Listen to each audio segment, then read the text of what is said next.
Welcome back to WNST, Towson, Baltimore, and Baltimore Positive. We are positively looking forward to a Sunday 1 o'clock kickoff around here. Up all night. Luke Jones kind of reminds me out on Twitter of Barney and Fred when they put the toothpicks in their eyes. Sort of that feeling of euphoria I had after the Ravens won in Foxborough back in 2013.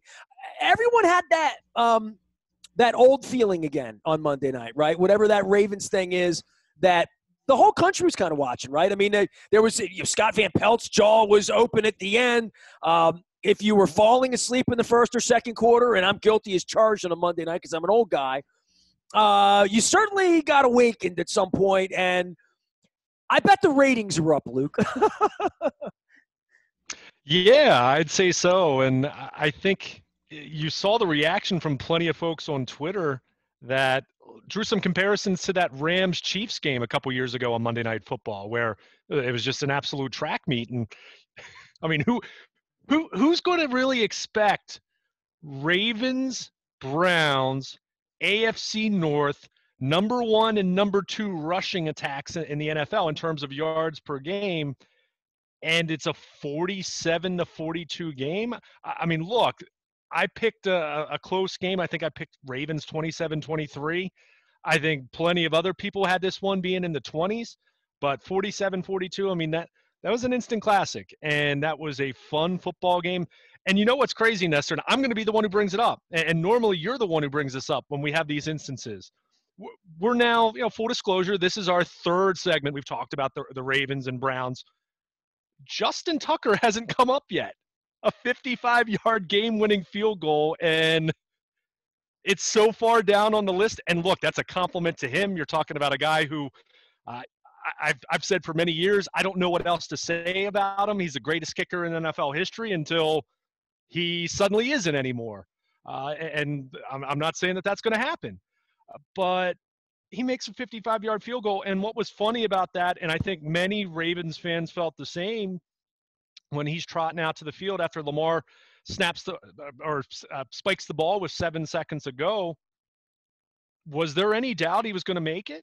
I just assumed he was going to make it at that point. I mean, of all the things you could talk about in that game, and your quarterback having cramps and exiting, your backup quarterback getting hurt. I mean, well, how about the other kicker missing an extra point? I mean, we talk about the difference between winning and losing. Like, their kicker was no good. Our kicker's really good, right? After missing a kick last week for the first time in, this century or whatever it is, right?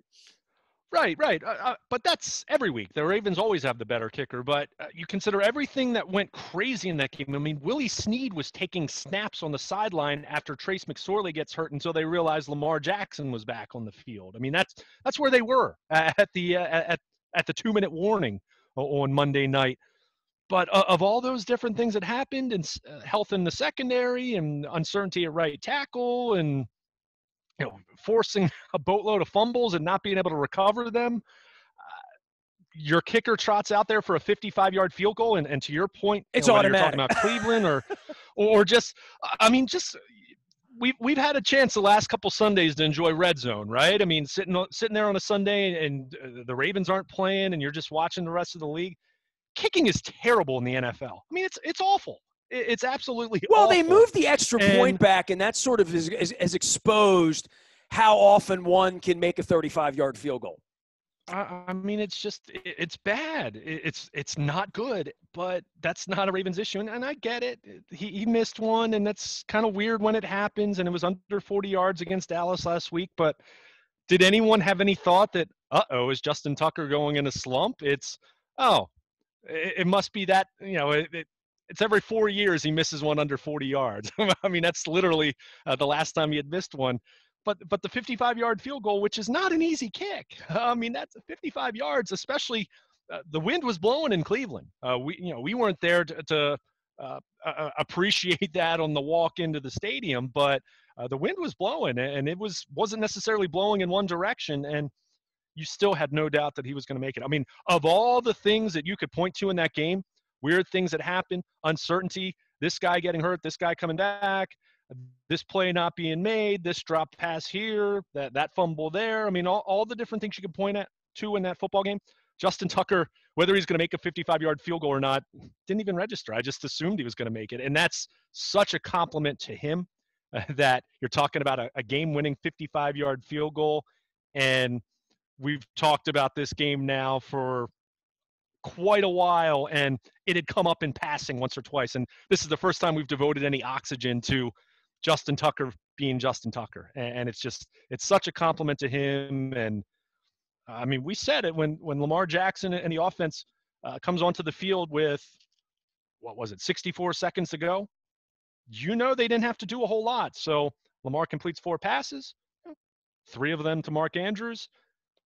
Tucker goes out there, kicks a 55-yarder, it's over. I mean, it didn't take a whole lot. And when you have the best kicker in NFL history, it just reminds you how valuable that is. And in an environment that was not exactly easy to kick in. He is Luke Jones. He is Baltimore Luke. I want to remind everybody, we're doing ice cream around here better than anybody during the holidays. I mean, we are eating, and I'm going to show it off, the sweet potato crumble, unbelievable. I picked up an extra pint of this. I might give Don Moeller some because he's sort of begging me for it. The cookie dough, outrageous. We're talking like dark chocolate in the cookie dough. And then the pumpkin spice latte, which I also picked up an extra pint of. They're making the caramel apple. They're doing the peppermint bark. They're doing the eggnog. All the seasonal flavors are there for you. Click, deliver, and put the Baltimore Positive code in. You'll save $15.70. We got a week to do that, and they made a huge announcement. Go out to Baltimore Positive. Make sure you're clicking on the local change part of what our friends at Tarka Brothers have done. Big shout out to Sean and Steve for doing that. And maybe we get our own pumpkin peach flavor next spring. I certainly hope so here at Baltimore Positive. All of our friends and all of our sponsors bringing this thing together during the holiday season. Want to remind everyone, shop local. Take care of our sponsors. Take care of your neighborhoods.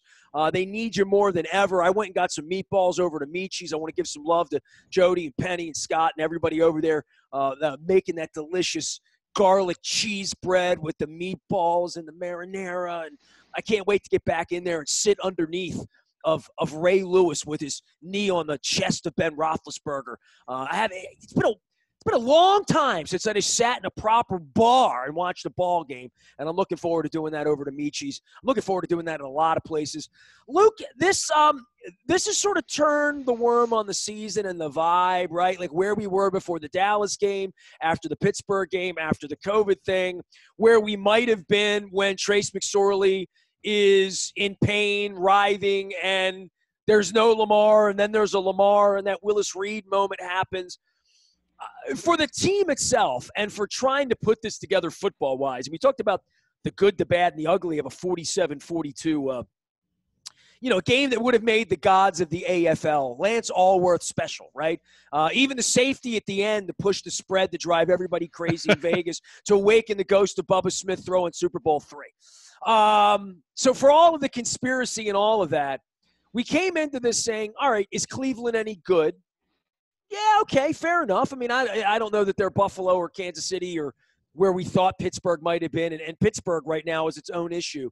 But we start to go into Steve Kornacki land here now, right? We start to talk about probabilities, percentages of making the playoffs, and then there is, could this team healthfully, Campbell, Williams, Ngakoue, Judon, Humphrey, Smith, Peters on a good day, and boy, does Louis Riddick not like Marcus Peters, right? Like the star players, Andrews, Hollywood catching the ball, they're Snead cracking down and doing the things that he does.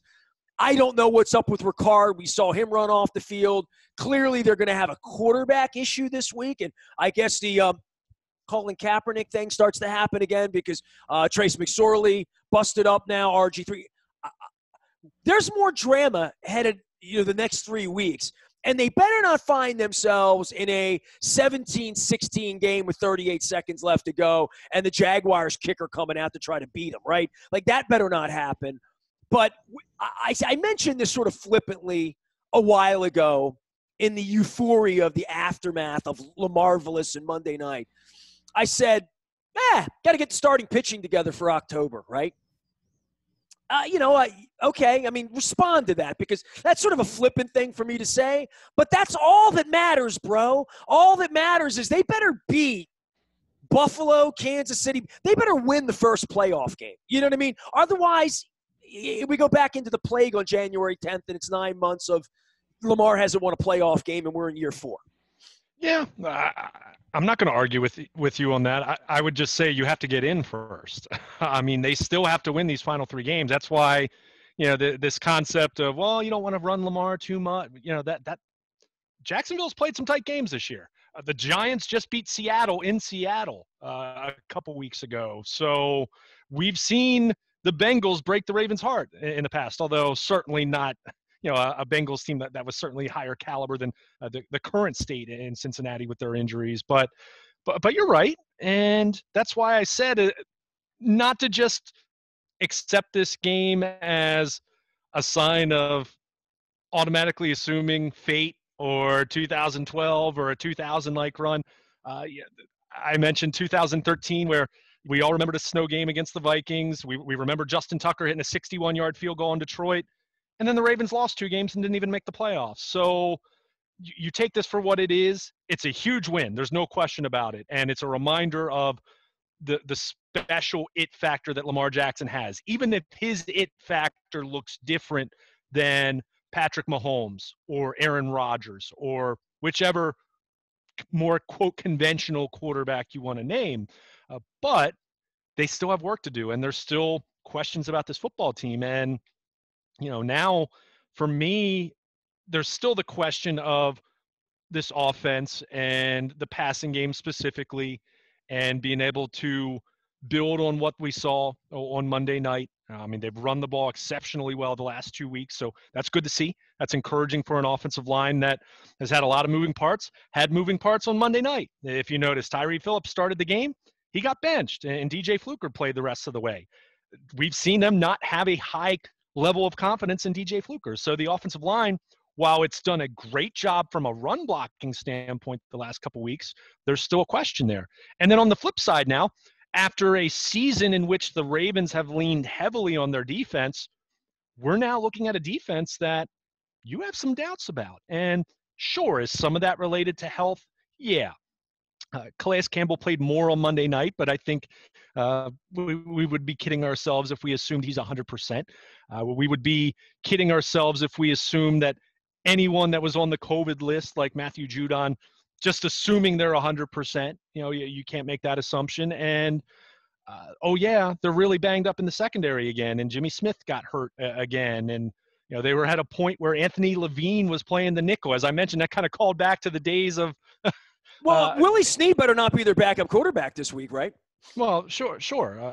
Well, I mean, if Lamar Jackson gets hurt, they can't win. It's over. I mean, this goes back to the Joe Flacco, needing a better backup than Tyrod Taylor for Joe Flacco for me. I mean, you just get to a point where he gets hurt at this point, it's over. I mean, we know that. I mean, Tyler Huntley is probably going to be the backup, assuming the Trace McSorley injury is significant, and then we'll see. This will be the 3rd missed game for RG3, and we'll see where he is from a health standpoint. He might be ready to be activated because remember, IR is only a 3-game minimum that you have to miss this year with the modified rules. So, but you look at the secondary right now as far as where they are there. So I have questions about this defense.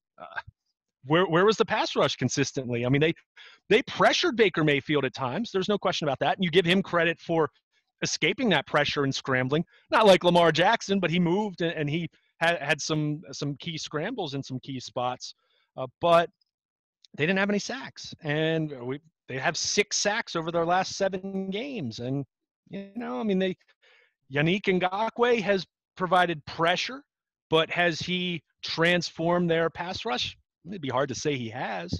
So as much as there's encouraging signs with the offense and what we've seen from that group the last couple weeks, there were some things I didn't love that I saw against Dallas, and then it just became that much more magnified and pronounced against a good Cleveland offense. So, do I think that's going to be an issue for Jacksonville or the Giants or Cincinnati? No, I don't.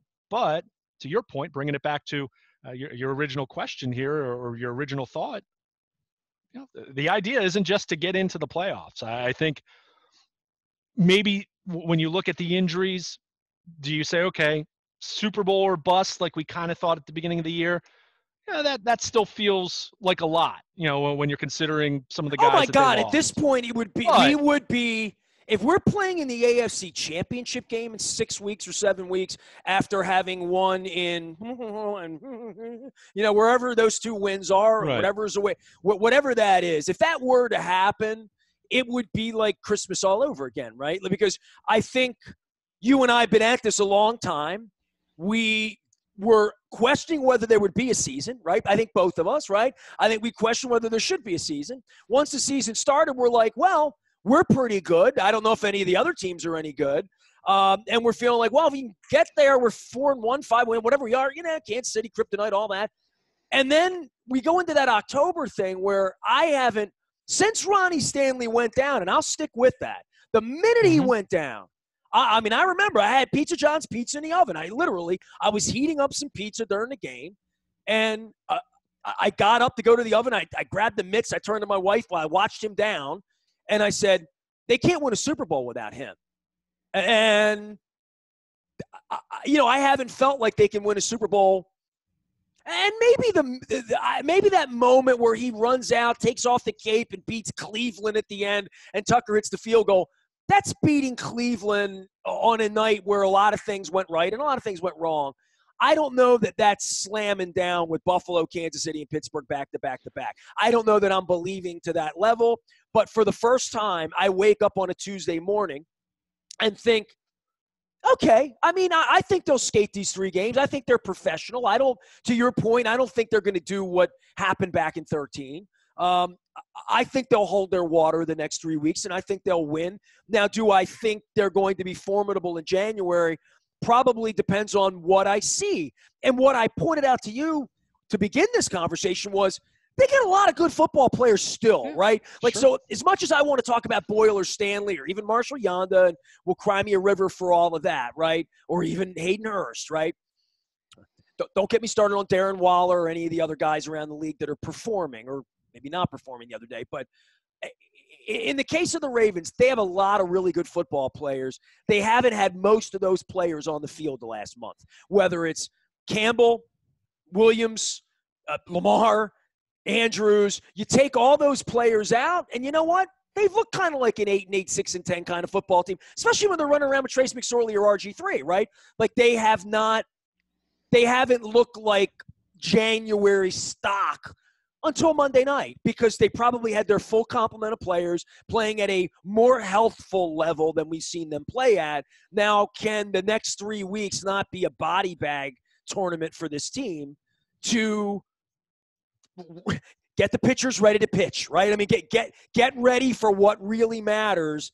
And I'll hear you. I mean, I'll hear the seriousness. Harbaugh's going to talk to his mask all week about taking Jacksonville seriously and looking out for the Giants and what the Giants didn't see. All of that. But my eyes now, as a fan and as someone who's pointing toward the future, I'm looking toward that first week of January and saying, what can they be then? What can these 3 weeks allow them to fiddle with the offense, tinker with the line, beat up some of these bad teams the way they did the Cowboys? Hey, man, build some self-confidence, right? I mean, confidence was lacking around here 2 weeks ago, and not just with the sports radio people, right? No question about it. And I'll continue to go back to the 2012 example. I don't think a lot of people had confidence in that team going into the postseason. I really don't think they did. I sort of did because I felt the same way I feel now, that they had a lot of good players. You know what I mean? Like, I really did. But they lost 4 of their last 5 games. And, I mean, you even said it. Joe Flacco's laying down face first. Look, keep in mind, Ray didn't play. Ray wasn't playing. Sure. There you go. I mean. And that's – but my point is, not many people were predicting that. And I think anyone who was thinking or hoping it was happening, it was more hope than objective analysis in picking that. I think people expected them to beat Indianapolis in the home game. And that's one thing to keep in mind. I mean, this home field advantage concept, what does it really mean this year? With, at best, you're talking about 10,000, 11,000, whatever Cleveland had on Monday night. So other than getting that number 1 seed where you're getting a week off, and even that proved to be overrated for the Ravens a year ago. There is that thought as far as what does that mean, but I don't think you look at this team any as being any worse than what the 2012 team was at the time. To your point, because of the talent. I mean, this team has lots of talent still, even with some of the injuries and even with question marks on both sides of the ball. But just you get in, you get in, and you see what happens. And last year was a great example of quote expecting and being the favorite to go to a Super Bowl. Doesn't really mean all that much. And you go back to 2012 where most people thought they'd beat the Colts and then they'd go to Denver and lose. I mean, that's what people expected. We forget how great that Broncos team was that year. And even when they beat the Broncos, there were still a lot of people saying, well, they're probably not going to beat New England because, well, it's Tom Brady and the Patriots, and the Ravens weren't all that good a month ago. So, I think we always remember these teams more fondly when we know what happened. But when we're in the midst of it, I think we forget just how much doubt and how much disenchantment and pessimism surrounded that 2012 team. So, I would contest that this team is viewed at least as favorably, and I would even say they're viewed more favorably at this point, just based off of the memory of last year and the dominance of last year. So now, that said, their defense has to play better. This formula of running the football, which is what we're seeing and what they've done so well the last couple of weeks, if you're giving up 40-plus points, that's not going to work. We talked about this 2 years ago, the sustainability of this kind of offense. What was the caveat, the assumption that you have a defense playing at a very high level? So they got away with it on Monday night, and they won, and you give them credit. And I'm not trying to be dismissive of that, but they clearly need their defense to get back on track. Now, as you mentioned, they've got their guys back for the most part. You hope that the shoulder issue and the groin issue and all the other issues Jimmy Smith has played through this year allows him to play and play at a solid level, even if he has to miss another game here.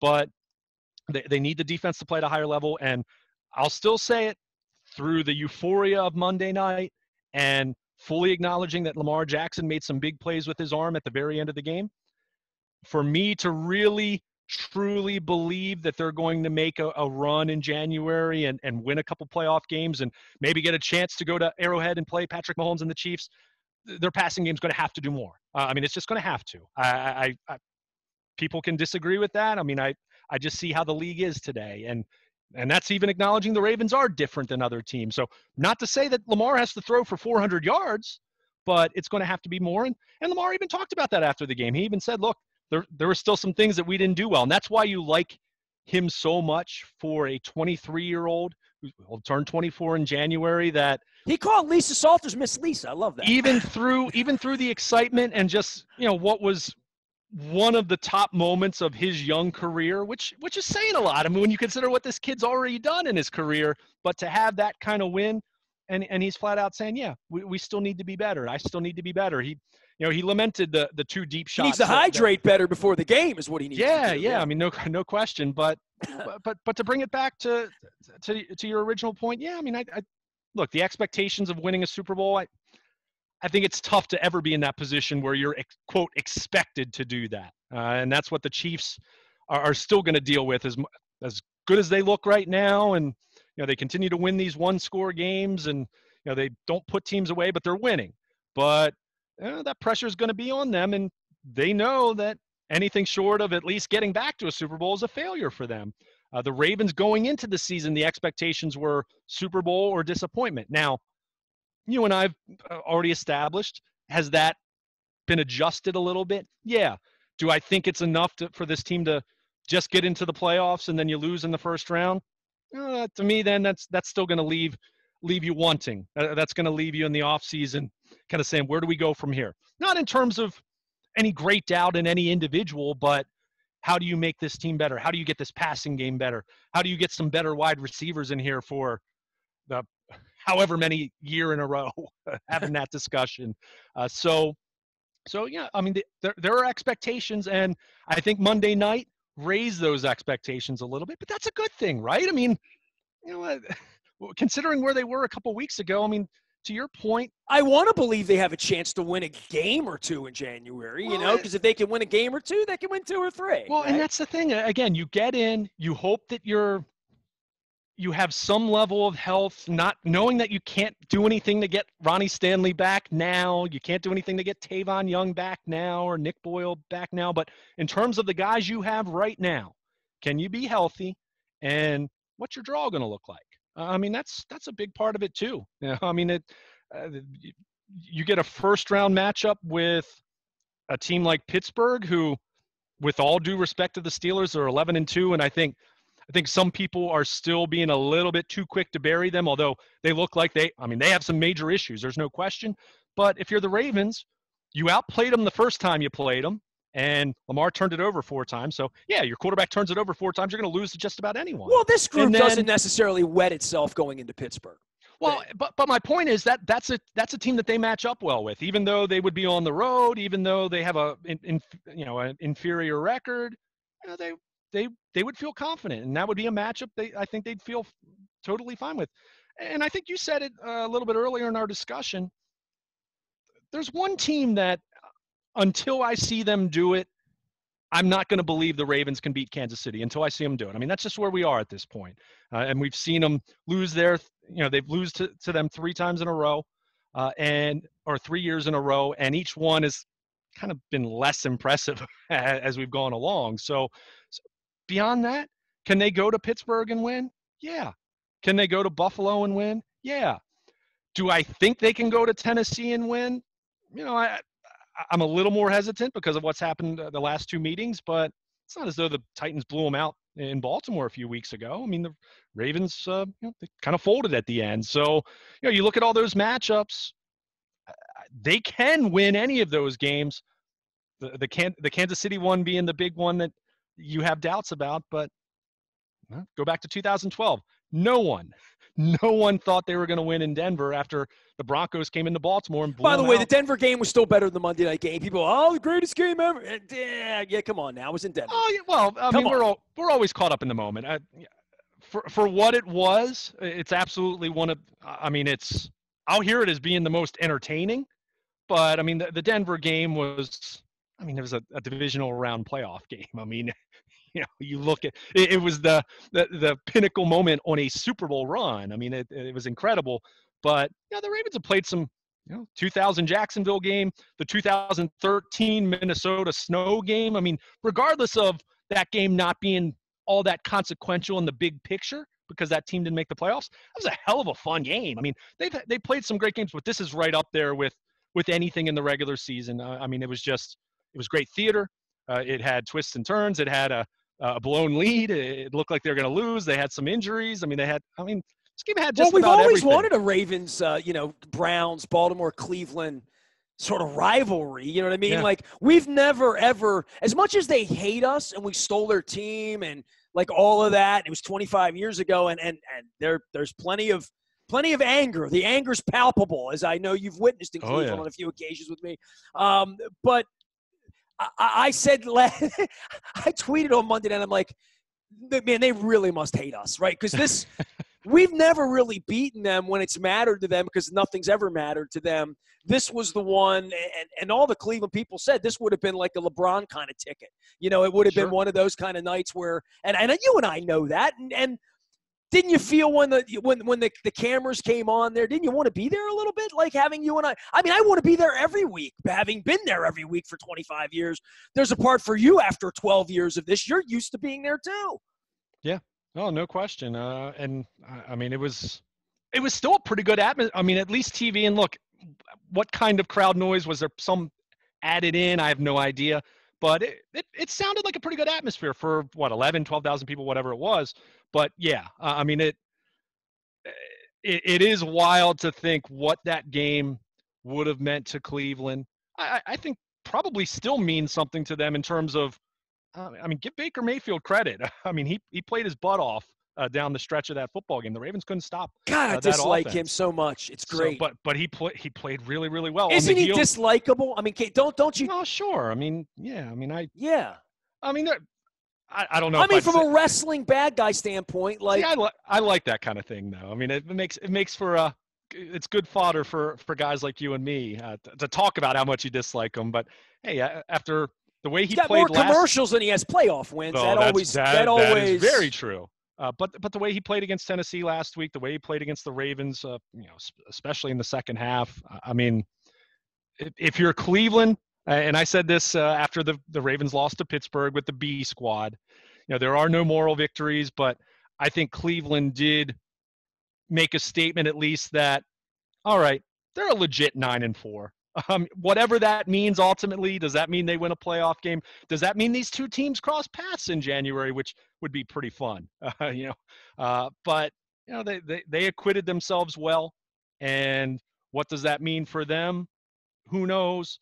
But I do see in Pittsburgh that Ben Roethlisberger's not getting any younger, and that thing's not trending in the Now, right you saw direction. my tweet, right? I mean, I tweeted he's dyeing his beard, right? I mean, I mean, he's got to do something for his arm, and well, he needs a running game more than anything. But we talked about this two years ago when the Ravens played Cleveland in Week 17. They got the win to clinch the AFC North. Remember, Mayfield played well in that game.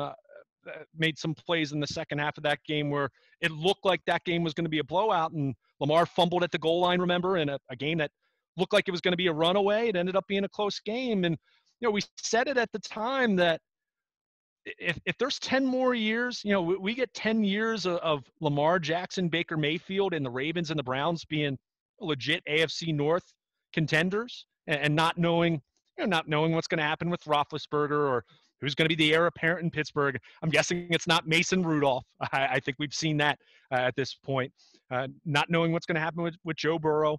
But, what we saw last night, or what we saw Monday night, was what we thought we were going to see when we saw Baker Mayfield, Lamar Jackson won in Week 17 of 2018.